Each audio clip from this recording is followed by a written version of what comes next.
សួស្តីបងប្អូនអរគ្នាថ្ងៃហ្នឹងខ្ញុំមករៀបរាប់ដំណើរជីវិតរបស់ខ្ញុំរាល់ថ្ងៃខ្ញុំធ្វើអីខ្លះមុនក្រោកពីគេងណារាល់ព្រឹកខ្ញុំក្រោកពីគេងមកខ្ញុំបត់ខ្នើយ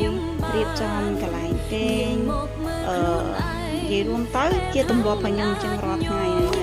រួចរាល់ហើយខ្ញុំក៏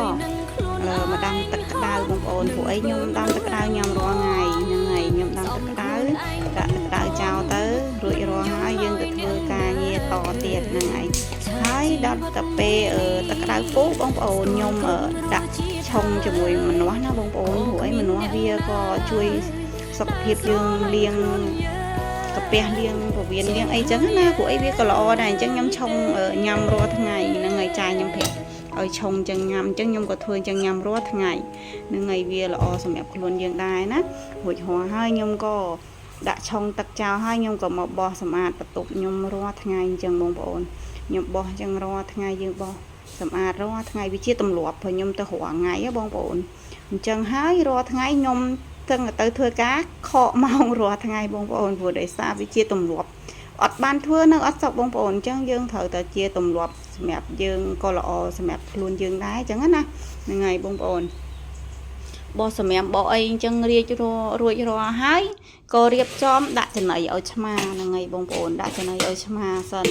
ដាក់ចំណីឲ្យឆ្មារួចរាល់ហើយក៏ទៅរៀបចំជោគអាចនោមដូចថាឆ្មាអញ្ចឹងណាបងប្អូនធម្មតាឆ្មាខ្ញុំគាត់បត់ជើងបត់អីចឹងគាត់នៅនឹងខ្សាច់ប្រុសគេអញ្ចឹងគេមានអញ្ចឹងយើងក៏ជោគរៀបរាល់ហើយរួចទៅលាងចានម្ដងបងប្អូនលាងចានលាងឆ្នាំងរៀបចំធ្វើម្ហូបធ្វើអីទៅធ្វើការអញ្ចឹងណាហ្នឹងហើយមកលាងរៀបចំហ្នឹងគឺជាប្រអប់បាយរបស់ខ្ញុំហ្នឹងបងប្អូនប្រអប់បាយខ្ញុំហ្នឹងដាក់ទៅធ្វើការរាល់ថ្ងៃប្រអប់បាយមានអញ្ចឹងរាល់ព្រឹករាល់ថ្ងៃអញ្ចឹងណាបងប្អូនវាជាទម្លាប់រាល់ថ្ងៃទៅខ្លួនយើងធ្វើបាយក៏វាជាទង្វើមួយល្អណាស់ណាបងប្អូនព្រោះអីអត់បានធ្វើក៏នៅអត់សុខហើយថ្ងៃហ្នឹងខ្ញុំមានបន្ថែមការងារមួយមុខទៀតបងប្អូនគក់ក៏មិនអាពូហ្នឹងហើយដំបូងថាមិនចង់គក់ទេប៉ុន្តែ